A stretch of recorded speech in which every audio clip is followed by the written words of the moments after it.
Anemia is a deficiency of iron.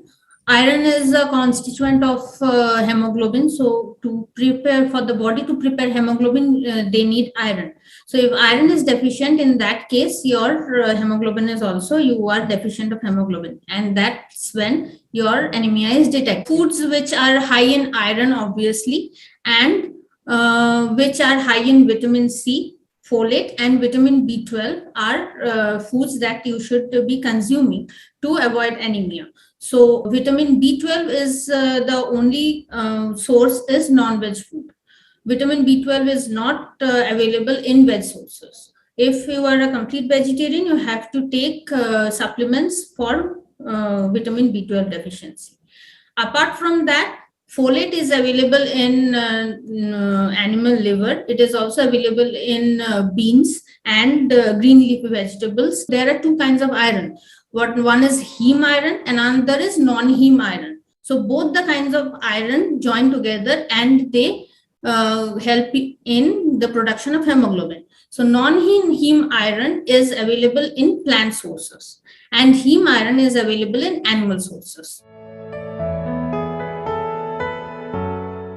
Foods like tea and coffee should be avoided if you are suffering from anemia, because tannin and caffeine both have an adverse effect on the iron absorption inside your body.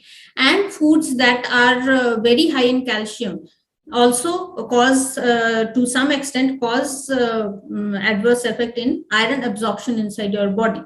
So you should not club or you should not combine in one meal high calcium rich food like curd or vegetables which are high in oxalate, or curd which is high in calcium together, or foods which are high in iron together, so that the iron is not getting absorbed inside your body. If you are having like milk early in the morning and then you are having some iron rich food in the lunch, that will not cause any effect in your iron absorption. So in one meal, you should not club iron-rich food and calcium-rich food. And the next thing is the vegetables which are high in oxalate, like spinach and kale. In abroad, people use a lot of kale. So these kinds of vegetables, though they are high in iron, non-heme iron, but they are also high in oxalate. So the oxalate doesn't allow the iron in the spinach to get absorbed inside your body. So people who are in India, it's a very general notion that if you are deficient of iron or your hemoglobin is low, people start taking spinach smoothie and spinach in everything. But actually the spinach, though it is high in iron, it is not getting absorbed in your body and it is not benefiting your body because of the oxalate content. See, for women who are menstruating, they can't stop if they are anemia free, because as they are menstruating every month, so they are losing on their iron content and they have to replenish that. And persons who are prone to anemia, once they get recurrent times of anemia, means body gets prone to anemia.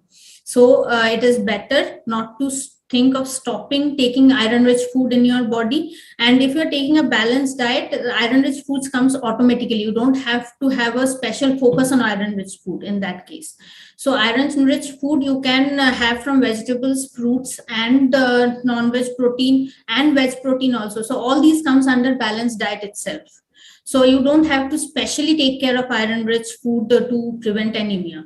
But it is a if body is prone to having anemia on repeated times or recurrent events of anemia has happened, then it is better to continue with the balanced diet or iron rich food in your diet to keep it under control, rather than having iron supplements, because iron supplements do have side effects. Like most of the people get constipation, many people get loose motions also. So it is better to have a natural source of food, which is we are already eating, right? So when we are already eating, we can have food which on a natural way.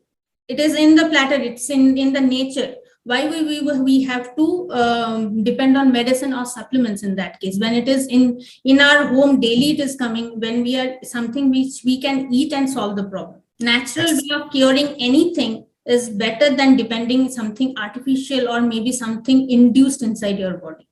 which is not natural. Medicines or any kinds of supplements are not natural. If you are taking a supplement, maybe you need iron content from maybe one bunch of spinach can be sufficient, or maybe one pomegranate can be sufficient in your for your daily iron content. But for medicines, they may be overdose for your body for one single day. You can't have that portion control, or because these are micronutrients, these are not major deficiencies. So in micronutrients, if you have if you are taking a medicine, you can't do any portion control in a medicine. The dose is a dose you have to take, whether it is less or whether it is more. Your body, if you're why do people are having constipation or lose motion after taking iron supplements? Because it is not suiting the body. It is something which is not natural to your body. But if you're taking iron rich food, I have never heard of people having constipation or maybe lose motion, because that is natural to our body will accept it naturally, and it will also have it will also react naturally.